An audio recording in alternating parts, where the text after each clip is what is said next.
Hello students, स्वागत है आप लोगों का हमारे बीएमपी क्लासेस के यूट्यूब चैनल पर। जैसा कि आप लोग जानते हैं, हमारा 12th के पहले चैप्टर का लेक्चर 4 होने वाला है। आज इस लेक्चर में हम लोग सीखने वाले हैं। इसके बाद थोड़ा सा पिछला रिवीजन करेंगे। इसके बाद हम लोग सीखेंगे कि स्त्रीकेशन के बारे में। और साथ ही एक बात बता दें बच्चों आप लोगों को, आज हम अनाउंसमेंट करने वाले हैं कि क्लासेस कैसे चलेंगे, किस किस दिन वीडियो आप लोगों तक पहुंच सकता है। लास्ट में अनाउंसमेंट करेंगे, बने रहिएगा लास्ट तक। सुनिएगा बच्चों, थोड़ा सा पिछला रिवीजन करते हैं। यहाँ पर देखिएगा, इससे पहले क्लास में हम लोग देखे थे कि किस तरह से गुरु बीजाणुधानी के अंदर गुरु बीजाणुधानी नहीं, लघु बीजाणुधानी के अंदर किस तरह से जो लघु बीजाणु थे वो डेवलपमेंट करके, विकास करके और किस तरह से परागकणों का निर्माण करे थे। यहाँ पर एक परिपक्व परागकण बन चुका था। थोड़ा सा इनके बारे में चर्चा करते हैं, कैसे क्या थोड़ा सा हमारा एनसीईआरटी का कुछ टॉपिक्स रह गया है, इससे रिलेट चर्चा करते हैं इनके बारे में। फिर उसके बाद हमारा आज का टॉपिक होंगे, आज का मेजर जो मेन टॉपिक होगा हमारा वो होगा स्त्रीकेशन। सुनिएगा बच्चों, ये है परिपक्व परागकण। इस परिपक्व परागकण में आप लोगों को बताया गया था सबसे पहले जो लघु बीजाणु थे, लघु बीजाणु विकास करके ही परागकण बनाए थे। और इसमें लघु बीजाणु के अंदर कोशिका जो केंद्रक थी वो विभाजन करके 2 असमान केंद्रकों का निर्माण की थी। एक छोटा केंद्रक बना था और एक अनियमित आकार का बड़ा केंद्रक बना था। छोटे केंद्रक को जन केंद्रक कहा गया, बड़े केंद्रक को कायिक केंद्रक कहा गया। और साथ ही साथ उसके बाद केंद्र विभाजन के बाद जब उसमें कोशिका द्रव्य विभाजन हुआ, कोशिका द्रव्य विभाजन के बाद 2 असमान कोशिकाओं का भी निर्माण हुआ, जिसमें से एक बड़ी कोशिका थी और एक छोटी कोशिका थी। बड़ी कोशिका को कायिक कोशिका नाम दिया गया और छोटी कोशिका को जनन कोशिका नाम दिया गया। उसके बाद हम लोग सीखे थे कि ये जो किसी परागकण में जो बाह्य यानी कि कोशिका भित्ति हुआ करती थी वो कहीं न कहीं बाह्यचोल कहला रही थी, आगे चल करके अंतःचोल कहला रही थी कोशिका भित्ति। और ये अंतःचोल जो थी यानी कोशिका भित्ति जो थी वो सेल्यूलोज और पैक्टिन की बनी हुई थी। उसके बाद हम लोगों ने देखा था कि किस तरह से जो टैपिटम स्तर हुआ करता था, लघु बीजाणुधानी का जो चौथा स्तर हुआ करता था टैपिटम स्तर, उस टैपिटम स्तर ने कुछ पदार्थों का सिक्रेशन किया था, स्रावण किया था, जिसमें से मुख्य पदार्थ स्पोरोपोलिन टैपिटम ने निकाला था। इस स्पोरोपोलिन के जमाव से और साथ ही साथ वसायुक्त चिपचिपा पदार्थ था जिसको यूबिस्काई कहा जा रहा था। ये स्पोरोपोलिन और यूबिस्काई मिल करके प्रोबिस्काई बना रहे थे और कहीं न कहीं ये दोनों मिल करके एक लेयर बना रहे थे इस परागकण के ऊपर। इस लेयर को, इस स्तर को बाह्यचोल कहा गया, एक्साइल कहा गया।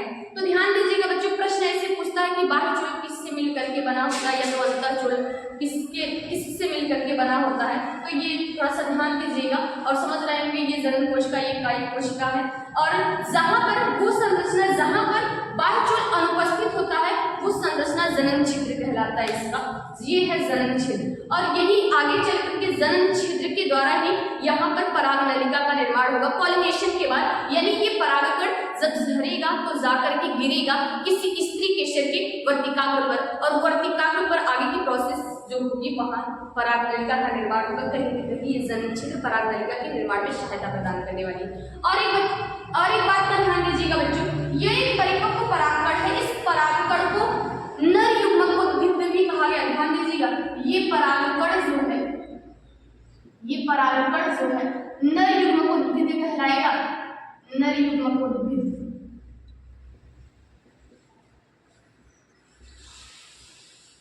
ध्यान दीजिए बच्चों, और बताएगा साथ ही साथ बताएगा कि ये जो जब परागण की प्रक्रिया होगी, परागण की प्रक्रिया कोशिकाओं में यानी कि 60% पादप जो होते हैं आवृत्ति बीजी पादप, 60% पादप आवृत्ति बीजी पादपों में जो परागण की प्रक्रिया होती है वो द्विकोशिकीय अवस्था में होती है, द्विकोशिकीय अवस्था में होती है।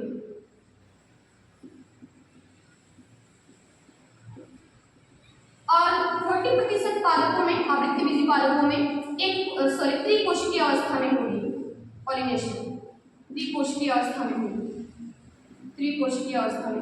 द्विकोशिकीय अवस्था का मतलब ये हुआ बच्चों कि इसी अवस्था में ये परागकण जा करके गिरेगा किसी वर्तिकाग्र पर और जाने के बाद ये द्विकोशिकीय अवस्था फिर से त्रिकोशिकीय अवस्था में परिवर्तित, यानी निषेचन तो हमेशा त्रिकोशिकीय अवस्था में ही होता है। पॉलिनेशन की प्रक्रिया जो होती है, पॉलिनेशन के बाद निषेचन होना रहेगा तो हमेशा त्रिकोशिकीय अवस्था में ही पॉलिनेशन होगा। यानी कि ये वर्तिकाग्र 60% पादपों में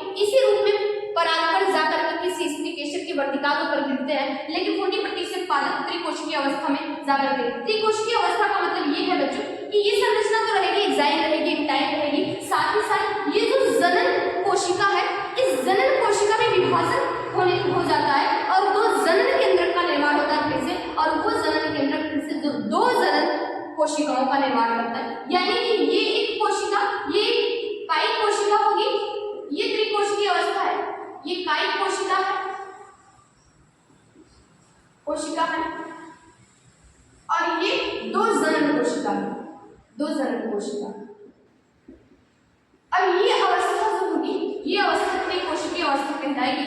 एग्जाइल इंटाइल वगैरह सब रहेंगे, मैंने पूरा ड्रॉ नहीं किया, ऊपर किया, इसलिए यहाँ नहीं कर रहे हैं, तो ध्यान दीजिएगा। ये एग्जाइल इंटाइल, अब यहाँ दो आइज और एक सिंगम समझ जाइएगा, ये पॉलीग्रेन ही है, तो ध्यान दीजिएगा बच्चों। ये अब इस अवस्था में पॉलिनेशन होने के बाद जो भी निषेचन वगैरह की प्रक्रिया होगी बाद में तो होगी ही, तो ध्यान दीजिएगा 60% पादप जो होते हैं, परागकण, पादपों के परागकण जो होते हैं द्विकोशिकीय अवस्था में जाते हैं, जाने के बाद वहाँ त्रिकोशिकीय अवस्था में परिवर्तित होते हैं, और 40% पादपों में जो परागकण होते हैं वो त्रिकोशिकीय अवस्था में परागकण जाकर के गिरते हैं। तो ये ध्यान दीजिएगा थोड़ा सा, और थोड़ा सा चर्चा करने वाले हैं जो इससे रिलेट हमारे एनसीईआरटी में टॉपिक दिया है बच्चों, वहां पर दिया है इस परागकण, यानी परागकण के अध्ययन को क्या कहते हैं, पहले ये सुनिएगा।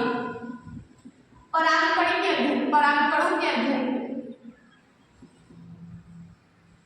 परागकणों के अध्ययन को, यानी वो शाखा जिसके अंतर्गत परागकणों का अध्ययन किया जाता है, अध्ययन को पॉलिनोलॉजी कहा जाता है। पॉलिनोलॉजी यानी पॉलिनोलॉजी के अंतर्गत हम लोग परागकणों का अध्ययन करते हैं, यानी वो शाखा जिसके अंतर्गत परागकणों का अध्ययन किया जाता है वो पॉलिनोलॉजी कहलाता है। साथ ही साथ ये सीखिएगा बच्चों कि ये जो परागकण होते हैं, परागकण हर एक पादप के परागकणों का अपना निश्चित जीवन काल होता है। निश्चित जीवन काल का मतलब ये है कि ये परागकण कितने समय तक जीवित रहेंगे, कितने समय तक इसमें अंकुरण हो सकता है, उनका वो समय जो होता है उनका जीवन काल कहलाएगा। तो अलग अलग पादपों का अपना अलग अलग निश्चित जीवन काल होता है, जो एनसीईआरटी में दिया है हम उसको बता रहे हैं आप लोगों का। एनसीईआरटी में दिया हुआ है कुछ अनाज जैसे धान और गेहूं हो गए, धान और गेहूं, अनाज, कुछ अनाज जैसे धान और गेहूं, धान और गेहूं में परागकणों का जीवन काल जो होता है, परागकणों का जीवन काल जो होता है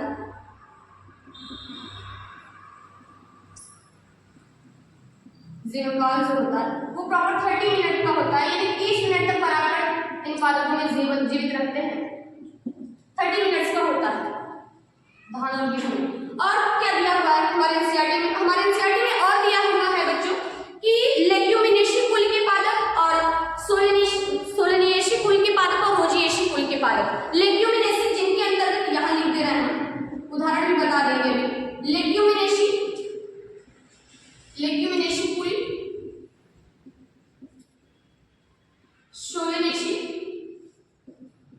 सोलेनेसी कुल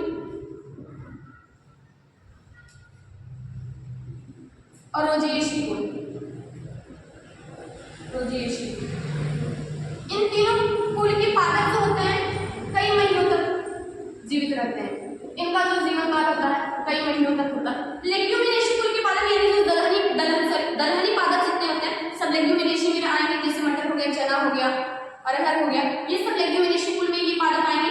सोलेनिएसी यानी कि टमाटर, आलू, लहसुन, मिर्चा, इस कुल का पादप है, जितने भी चोखा फैमिली कहा गया सोलेनिएसी में आएंगे। और साथ ही साथ रोजिएसी कुल में आपका आएगा रोज यानी गुलाब। ये ऐसे पादप हैं यानी इन पादपों में जो परागकणों का जीवन काल जो होता है कई महीनों तक होता है, ऐसा एनसीईआरटी में लिखा है। तो ये इन बातों पर ज्यादा विशेष ध्यान दीजिएगा जो एनसीईआरटी में लिखा है। आइए बच्चे इसके साथ रख लीजिए और थोड़ा सा बात करते हैं कि कुछ परागकण जो होते हैं हमारे लिए लाभदायक भी होते हैं और कुछ परागकण जो होते हैं हमारे लिए हानिकारक भी होते हैं। तो सीख लेते हैं कौन से परागकण लाभदायक होते हैं, किस रूप में कहाँ कैसे यूज किया जाता है, और कौन से परागकण हानिकारक होते हैं और वो हमें किस तरह से कहाँ कैसे हानि पहुंचाते हैं, ये लिख लेते हैं। एनसीईआरटी पढ़िएगा सब कुछ मिलेगा। और बात रही नोट्स की, नोट्स चैप्टर के लास्ट में यानी जैसे ही चैप्टर खत्म होगा वैसे ही आप लोगों को दे दिया जाएगा। नोट्स डिस्क्रिप्शन में जाकर के ले लीजिएगा, पीडीएफ वहाँ डाउनलोड कर दिया जाएगा, वहाँ से आप लोग ले सकते हैं। ये लिख चुके होंगे बच्चों, ये सब एनसीईआरटी की लाइनें थी, ध्यान दीजिएगा, वहाँ से पढ़ लीजिएगा। वैसे नोट्स तो दिया ही जाएगा। और बच्चे सीखते हैं, हमने बताया लाभदायक परागकण, लाभदायक परागकण यानी कि कुछ परागकण हमारे लिए लाभदायक भी होते हैं और कुछ हानिकारक होते हैं। लाभदायक परागकण, हानिकारक परागकण पढ़ने से पहले देख लेते हैं बच्चों, परागकणों को संरक्षित करके पराग बैंक में रखा जाता है। पराग बैंक क्या होता है, यानी कि ऐसी जगह जहां पर विभिन्न प्रकार के पादपों के परागकणों को संरक्षित रखा जाता है, तो उसे पॉलन बैंक कहा जाता है, जहां पर परागकणों को संरक्षित रखा जाता है। परागकणों को बताया गया संरक्षित करने के लिए -196 डिग्री सेल्सियस में नाइट्रोजन अवस्था में, लिक्विड नाइट्रोजन में, ये यानी कि ऐसे इन्वायरमेंट में, ऐसे वातावरण, ऐसी व्यवस्था में परागकणों को संरक्षित करके रखा जाता है। कितना टेम्परेचर होना चाहिए, -190 डिग्री सेल्सियस लिक्विड नाइट्रोजन में वो परागकण जो होते हैं, नाइट्रोजन में परागकणों को संरक्षित करके रखा जाता है कई वर्षों तक। यानी परागकणों को ऐसा इन्वायरमेंट देंगे, ऐसा वातावरण देंगे तो परागकण जो होते हैं कई वर्षों तक संरक्षित पड़े रहते हैं, यानी कि उनकी जो जीवन काल होती है कई वर्षों तक चलता है। तो ध्यान दीजिएगा, ऐसा एनसीईआरटी में लिखा है, वहां से आप लोग एड कर लीजिएगा, वहां पढ़ लीजिएगा अच्छे से। अब हम लोग सीखने वाले हैं बच्चों ये जो लाभदायक परागकण होते हैं।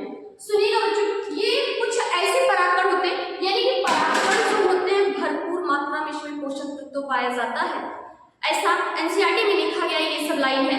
तो परागकण में भरपूर मात्रा में पोषक तत्व पाए जाते हैं और ये परागकणों का यूज औषधि बनाने के लिए किया जाता है, जैसे कि परागकण जो होते हैं इसका टेबलेट वगैरह बनाया जाता है और सिरप वगैरह बनाया जाता है, और इन औषधियों का उपयोग जो धावक होते हैं ज्यादातर उनको दिया जाता है, जिससे धावकों लोगों को, एथलेटिक वगैरह जो होते हैं, ये इनको ज्यादा एनर्जी की आवश्यकता होती है, तो वो उन लोगों को, धावकों वगैरह को दिया जाता है परागकणों से बने जो टैबलेट सिरप वगैरह होते हैं उनको दिया जाता है, एथलेटिक वगैरह को दिया जाता है। और साथ ही साथ ये पोषक तत्वों से भरपूर होते हैं, ये ध्यान दीजिएगा। हानिकारक परागकणों के बारे में सीखते हैं बच्चों, जो हानिकारक परागकण होते हैं। कुछ परागकण ऐसे होते हैं जो हमें हानि पहुंचाते हैं, हानिकारक परागकण देख लेते हैं। कुछ परागकण ऐसे होते हैं जो हमें हानि पहुंचाते हैं, जैसे कि आप लोगों को पता होगा, आप लोग जानते भी होंगे, एक हमारे भारत में गेहूं का आयात किया जाता है, गेहूं दूसरे देश से हमारे भारत में लाया जाता है। तो जिस समय गेहूं का आयात किया जा रहा था, उसी समय गेहूं में ही खरपतवार के रूप में जो पार्थेनियम होता है, आप लोग सुने होंगे, देखे भी होंगे, पार्थेनियम जो होता है,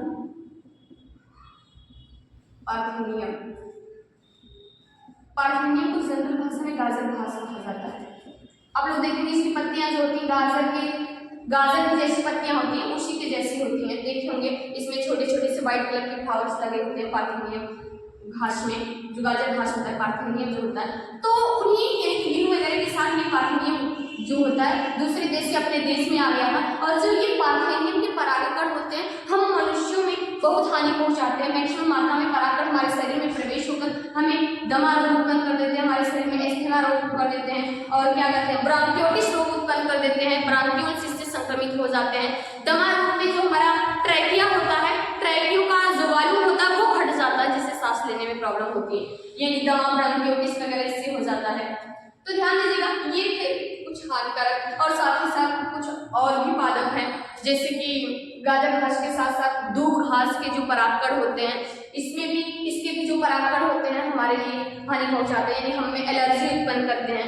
तो ऐसे ढेर सारे कुछ 2-3 पादप एनसीईआरटी में दिया गया है, ऐसे पादप थे जो हमारे शरीर में जाकर के हमें एलर्जी उत्पन्न कराते हैं।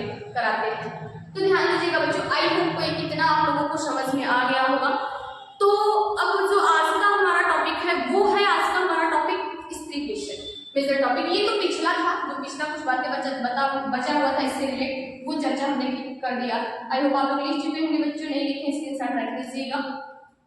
और जिन बच्चों को कम समझ में आ रहा होगा, जिनका पहला क्लास है बच्चों, वो वीडियो को 2-3 बार रिव्यू करके देखें, समझ में आएगी। कहानी सब एनसीईआरटी में लिखी हुई है स्पष्टता से, बस एनसीईआरटी में कम लाइन में बहुत ज्यादा चीजों को समझाना चाहा है, और कुछ लाइन इधर उधर जो पहले देनी चाहिए थी लाइन लास्ट में दी है, जो लास्ट में पहले दे दी है, इसलिए बच्चे एनसीईआरटी पढ़ते हैं तो थोड़ा कम समझ में आता है।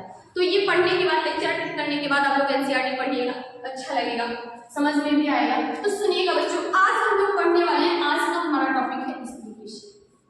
स्प्लिकेशन है क्या बच्चों? इससे पहले जो हम लोगों ने बताया कि पुष्प के 4 भाग हुआ करते थे, बाह्यदल पुंज, दल पुंज, पुमंग और ज़ायांग। तो ये स्प्लिकेशन ज़ायांग की इकाई है, पता होना चाहिए। और ज़ायांग जो था यानी स्प्लिकेशन का समूह था, ये कह सकते हैं। और साथ ही साथ स्प्लिकेशन जो होता है किसी पुष्प का मादा जननांग है। ध्यान दीजिएगा बच्चों, ये पुष्प का मादा जननांग है। सब बातें हम बता चुके हैं, पहले लेक्चर में लिखवा भी दिए हैं आई हो। तो यहाँ सीधा हमारा जो काम की चीजें हैं उनको सीखते हैं। तो यहाँ पर देखिए, मैं यहाँ पर एक बना रही हूँ स्प्लिकेशन, और आप लोग इस संरचना में नाम भी जानते होंगे कौन कहाँ कैसे क्या है। ये है बच्चों वर्तिका,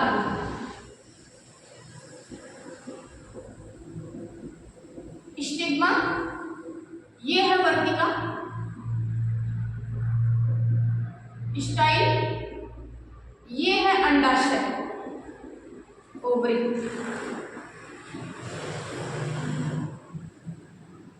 ठीक है बच्चों, तो ध्यान दीजिएगा वर्तिकाग्र क्या है, थोड़ा सा वर्तिकाग्र के बारे में चर्चा कर देते हैं। वर्तिकाग्र जो होता है इसको कहा जाता है landing side of pollen grain, यानी कि वो स्थान है पुष्प का जहां पर परागकण आकर के लैंड करता है, यानी कुछ देर तक रुकता ठहरता है, फिर उसके बाद परागनलिका वगैरह का निर्माण होता है। तो परागकण में जो युग्मक होते हैं, नर युग्मक, वो अंदर चले जाते हैं, इसमें अंदर जाएंगे, बीजांड में प्रवेश कर जाएंगे। कैसे क्या प्रक्रिया आगे समझाएंगे, अभी तो आने वाला है। और कहीं ना कहीं पराग यानी कि ये वर्तिकाग्र है। अब इस स्प्लिकेशन का ये वाला भाग जो ट्यूब लाइक स्ट्रक्चर, नलिका जैसी संरचना दिख रही है, वर्तिकाग्र कहला रही है, स्टाइल कहला रही है। और ये वर्तिकाग्र जो होता है ये पराग नलिका को, यानी कि जो पराग नलिका का जिस समय निर्माण होगा, पराग नलिका को वे प्रदान करेगी, रास्ता देगी उनको आगे बढ़ने के लिए, आगे जाने के लिए। और साथ ही साथ इस वर्तिका नीचे की तरफ जा करके फूल गई है, और ये फूला हुआ भाग इसका ओवरी कहला रहा है, अंडाशय कहला रहा है। और इस अंडाशय के भीतर आप लोग देखेंगे तो छोटी छोटी संरचनाएं पाई जाती हैं, जिनको बीजांड कहा जाता है। बीजांड की संरचना कुछ इस तरह से होती है,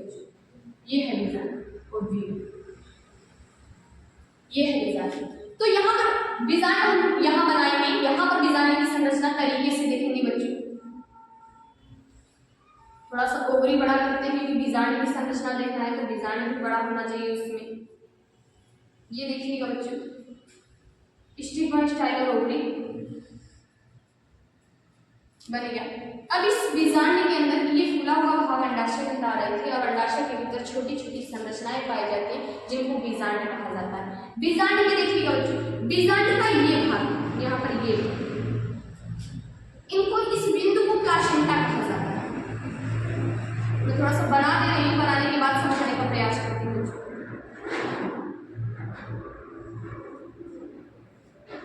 बनाने के बाद समझाती हूँ।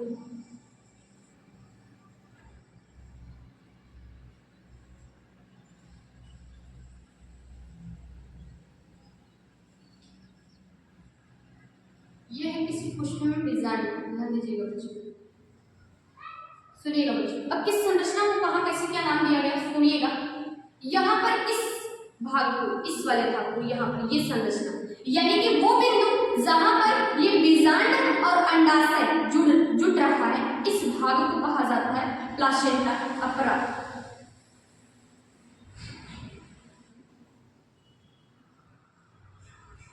प्लासेंटा। और सुनिएगा बच्चों, और इस प्लासेंटा के आगे ये छोटी सी डंठल जैसी संरचना दिख रही होगी, इसको कहा जाता है बीजांड वृंत। इंग्लिश में भी नाम लिख देंगे, पर हिंदी में समझिएगा, हिंदी मीडियम से हम लोग, इनको कहा जाता है बीजांड वृंत। ध्यान दीजिएगा बच्चों, ये है बीजांड वृंत। बीजांड वृंत को छोड़कर बीजांड का ये सभी भाग, ये भाग, बीजांड वृंत को छोड़कर बीजांड का ये भाग जो होता है बीजांड का शरीर कहलाता है। ये है बीजांड का शरीर, बीजांड का शरीर। ठीक है बच्चों, अब सुनिएगा, बीजांड का शरीर और बीजांड वृंत जहां पर मिल रहा है, बीजांड का शरीर और बीजांड वृंत जहां पर मिल रहा है एक दूसरे से, बीजांड का शरीर ये, बीजांड वृंत ये, यहां कहीं मिल रहा है एक दूसरे से, ये भाग, इस भाग को कहा जाता है नाभिका, हिलियम। बीजांड ग्रिंथ, फ्यूनिकल कहा जाता है प्लासेंटा, लिखते चलते हैं इनको भी। फ्यूनिकल कहा जाता है हीलियम,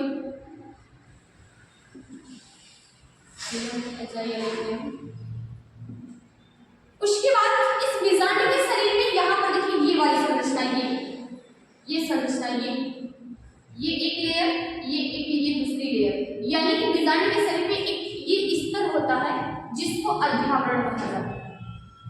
बीजांड के आवरण को अध्यावरण कहा जाता है। बीजांड के आवरण को अध्यावरण कहते हैं,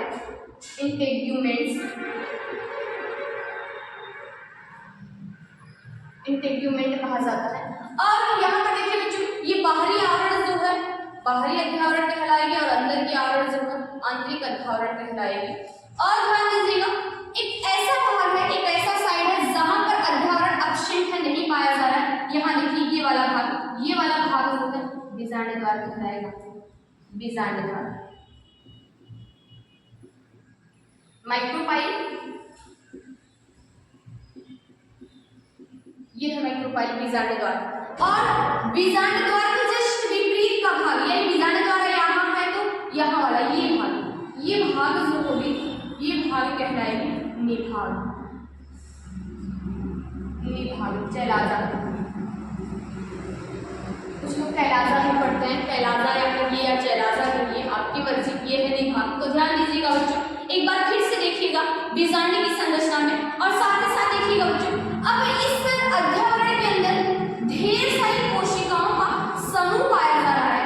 ध्यान दीजिएगा बच्चों, इस अध्यावरण के अंदर ढेर सारी कोशिकाओं का समूह पाया जा रहा है। उस कोशिकाओं के समूह को कहा गया बीजांडकार, बीजांडकार।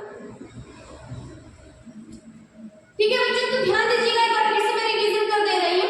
ये था किसी पुष्प का स्त्री केसर, इस पुष्प के स्त्री केसर का ये भाग वर्तिका, ये भाग वर्तिका, और ये फुला हुआ भाग अंडाशय कहलाता है। इस अंडाशय के भीतर असंख्य छोटी छोटी संरचनाएं पाई जाती हैं जिनको बीजांड कहा जाता है। इस बीजांड की आंतरिक संरचना हम लोग देखें, बीजांड और अंडाशय जहां पर जुड़े हुए थे उस भाग को हम लोगों ने नाम दिया प्लासेंटा, अपरा।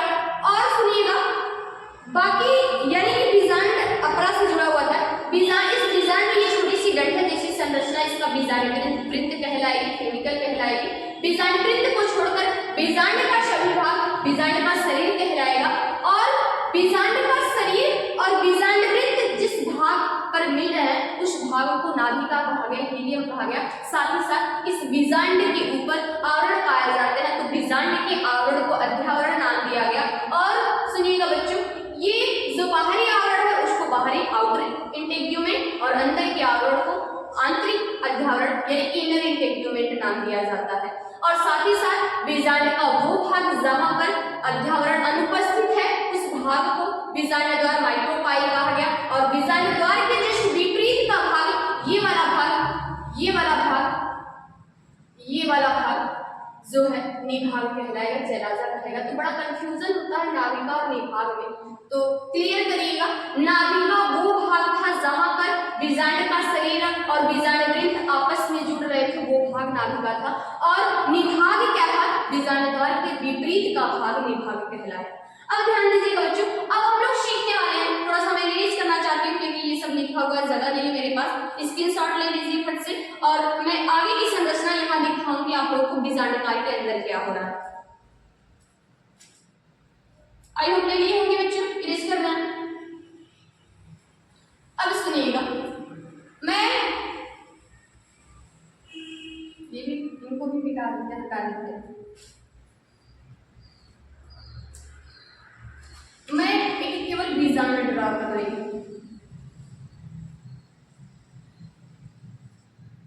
ये है बीजांड।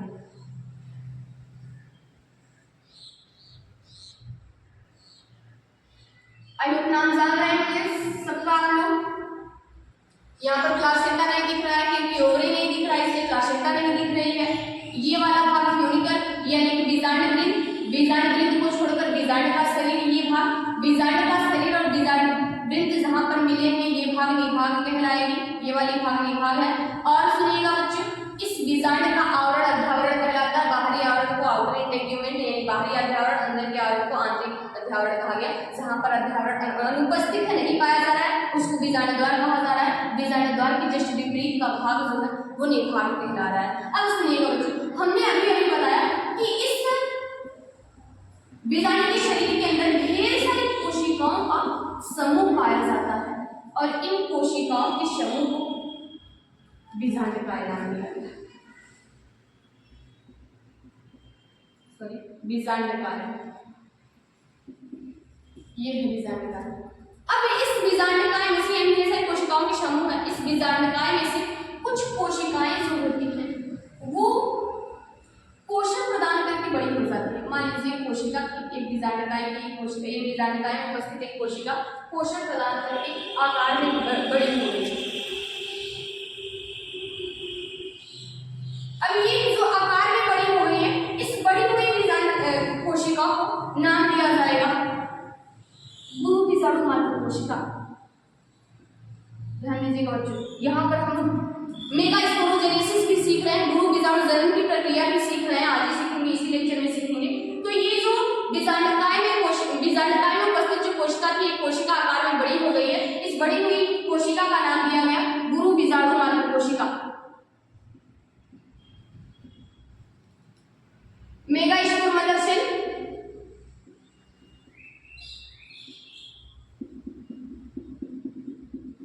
मेगास्पोर मदर सेल, गुरु बीजाणु मात्र कोशिका। अब ध्यान दीजिएगा बच्चों, इस गुरु बीजाणु मात्र कोशिका में विभाजन शुरू होता है, वो भी मियोसिस होता है, अर्धसूत्री विभाजन होता है, अर्धसूत्री विभाजन होता है। और विभाजन के फलस्वरूप आप लोगों को पता होगा कि अर्धसूत्री विभाजन के फलस्वरूप एक कोशिका से 4 अगुणित कोशिकाओं का निर्माण होता है। यहाँ पर देखिए 4 अगुणित कोशिका, ये मान लीजिए कोई ये वाली कोशिका यानी गुरु बीजाणु मात्र कोशिका जो होगी ये हमेशा द्विगुणित कोशिका होती है और यहाँ पर 4 अगुणित कोशिकाओं का निर्माण हो गया। यहाँ पर हम बना सकते हैं 4 अगुणित कोशिकाएं बन गई, ये 4 अगुणित कोशिकाएं बन गई। अब सुनिएगा बच्चों, अब ये इन 4 अगुणित कोशिकाओं को कहा गया गुरु बीजाणु। ये 4 मेगास्पोर्स बन गए हैं, ये चारों कोशिकाएं जो होंगी गुरु बीजाणु कहलाएंगी, मेगास्पोर बन चुके हैं, गुरु बीजाणु कहलाएंगे, मेगास्पोर कहलाएंगे। तो गुरु बीजाणु मात्र कोशिका से गुरु बीजाणु बनने की जो प्रक्रिया थी वो प्रक्रिया कहलाएगी गुरु बीजाणु जनन, मेगास्पोरोजेनेसिस, गुरु बीजाणु जनन।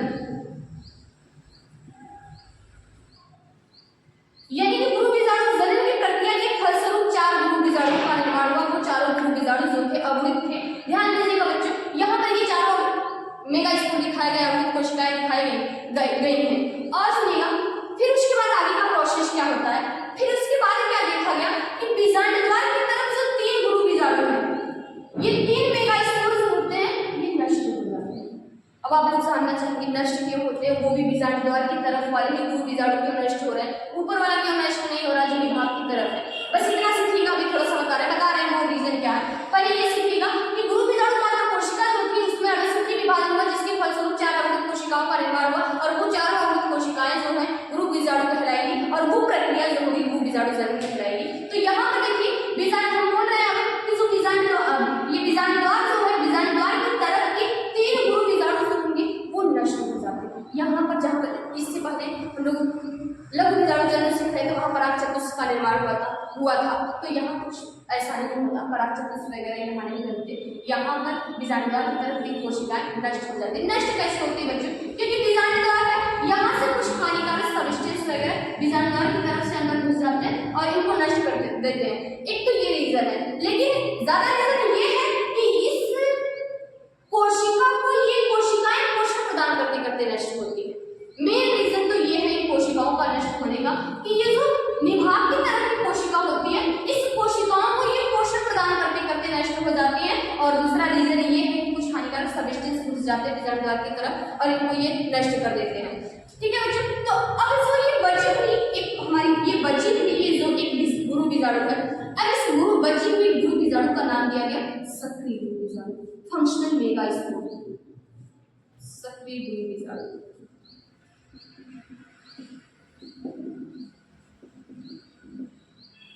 फंक्शनल मेगास्पोर, ध्यान दीजिएगा बच्चों। तो अब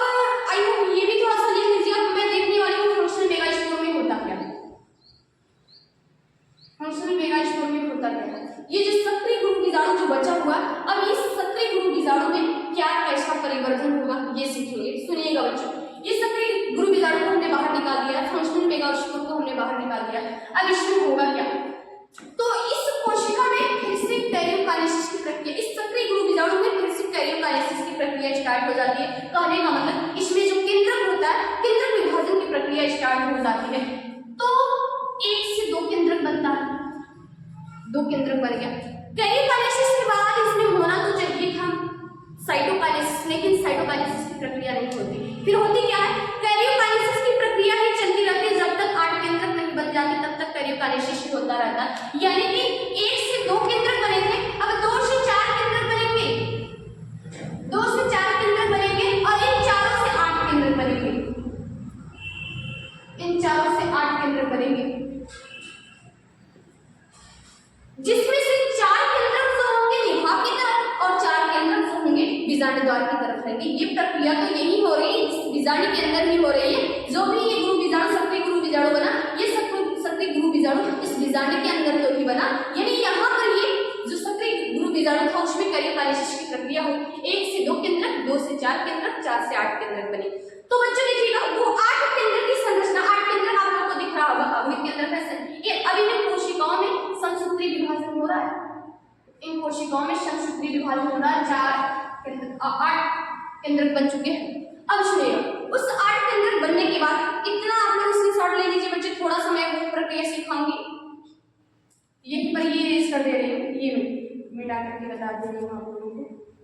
अब सुनिएगा बच्चों, ये जो 8 केंद्रक बने हुए जिसमें से 4 केंद्रक ऊपर की तरफ थे और 4 केंद्रक नीचे की तरफ, यानी 4 केंद्रक निभाग की तरफ थे, 4 केंद्रक बीजांड द्वार की तरफ थे, जिसमें से एक केंद्रक निभाग की तरफ से और एक केंद्रक बीजांड द्वार की तरफ से चला आता है। कहाँ भी इस कोशिका के मध्य में ये सब केंद्रक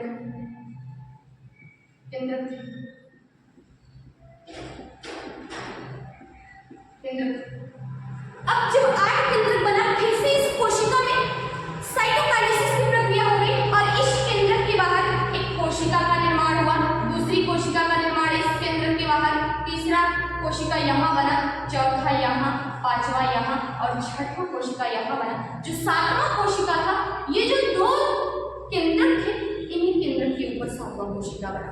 यानी कि ये संरचना हम कह सकते हैं, ये संरचना जो है 7 कोशिकी और 8 केंद्र की संरचना है, 7 कोशिकी और 7 सेल 8 न्यूक्लिएटेड 8 केंद्र की संरचना है। अब इसी संरचना का विस्तार चेंज कर दिया गया जब 7 केंद्रक और 7 कोशिका और 8 केंद्रक बन गए। अब इसी संरचना को नाम दिया गया कि ये भ्रूणकोश,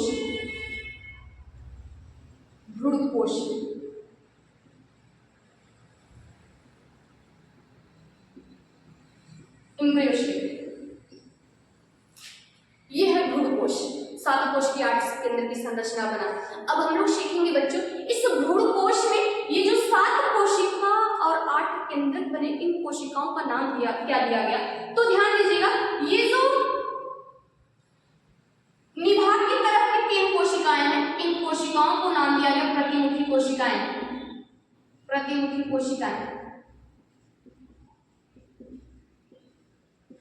आर्चिकोडियल सेल्स। और बीजांड द्वार की तरफ ये बीच की कोशिका अंडकोशिका कहलाई, ये है अंडकोशिका। अंडकोशिका के बगल में मुख्य कोशिका यही है, यहीं पर अंडकोशिका रहेगी, यानी यही युग्मनज का निर्माण करने वाली है। अंडकोशिका के बगल की जो 2 कोशिकाएं हैं, इनको सिनर्जिड सेल्स यानी सहायक कोशिका कहा गया। ये है सिनर्जिड सेल्स, सहायक कोशिका। ये एग सेल, अंडकोशिका और सहायक कोशिका मिला करके, यानी ये संरचना तीनों कोशिकाएं मिला करके इनको एक अपरेटस कहा गया, अंड समूह कहा गया। ये संरचना अंड समूह कहलाई। और साथ ही साथ ये जो वो कोशिका जिसमें ध्रुवीय केंद्रक है, उसको केंद्र की कोशिका कहा गया। इस कोशिका को कहा गया केंद्रीय कोशिका। इस केंद्रीय कोशिका के भीतर 2 केंद्रक हैं, 2 केंद्रक से युक्त ये कोशिका केंद्रीय कोशिका कहलाएगी। ध्यान दीजिएगा बच्चों, तो निभाग की तरफ की 3 कोशिकाएं प्रतिमुखी कोशिका आर्चिकोडियल सेल्स, ये है बीजांड द्वार की तरफ आते हैं, एक बीच की कोशिका अंडकोशिका, बगल की जो दो कोशिकाएं हैं वो कोशिका, और इन दोनों संरचनाओं को मिलाकर जो संरचना है वो एक अपरेटस कहलाएगी, अन्य सबको कहलाएगी। और ये बीच की जो कोशिका जो दो केंद्रकों से युक्त है, ये केंद्रीय कोशिका कहलाएगी। तो ये है एक भ्रूणकोश की संरचना। अभी तो बच्चों आज के लिए ये भी इतना ही। अगली क्लास में हम लोग सीखेंगे इस भ्रूणकोश का परिवर्धन कैसे होता है, कैसे निषेचन होता है। अभी तो चलिए ये ठीक ठाक है। जब निषेचन होता है तो भ्रूणकोश में ही, यानी कि यहाँ पर एक भ्रूणकोश वर्ड भी आ जाता है जो बहुत कंफ्यूज करता है, भ्रूणकोश और भ्रूणकोश। भ्रूणकोश नाम से पता चल रहा है भ्रूण को पोषण देगा, कैसे क्या आगे की प्रक्रिया वहां सिखाई जाएगी। बस आज के लिए इतना ही जानिएगा। 7 कोश की 8 केंद्र की संरचना का निर्माण हो गया है। ये संरचना भ्रूणकोश कहलाएगी, और इस संरचना में कैसे क्या कोशिकाओं का क्या नाम दिया गया ये क्लियर रखिएगा। ठीक है बच्चों, हमने बताया था अभी स्टार्ट करने से पहले क्लास बताया था कि आज अनाउंसमेंट करने वाले हैं कि क्लासेस कब कैसे चलेगी। तो बता दें कल संडे है, कल मैं 11th-12th का दोनों क्लासेस का वीडियो 11th का भी स्टार्ट करने वाली हूँ, इसलिए कल 11th-12th दोनों लेक्चर्स आएगा, दोनों का लेक्चर दिया जाएगा। और उसके बाद यहाँ बता दे रहे हैं, दिख रहा होगा यहाँ बता दे रहे हैं मंडे को 12th का, ट्यूसडे को 11th का, वेडनेसडे को 12th का, थर्सडे को 11th का, फ्राइडे को 12th का, और सैटरडे को 11th का। फिर से हो सकता है हम संडे को दोनों लाएं। तो ये पैटर्न रहेगा अब हमारा वीडियो अपलोड करने का। इस तरह से आप लोग बने रहिएगा बच्चों, जाइएगा मत। और हमारे चैनल को सब्सक्राइब, लाइक और कमेंट करते रहिएगा, और दोस्तों में शेयर करते रहिएगा। आज के लिए धन्यवाद।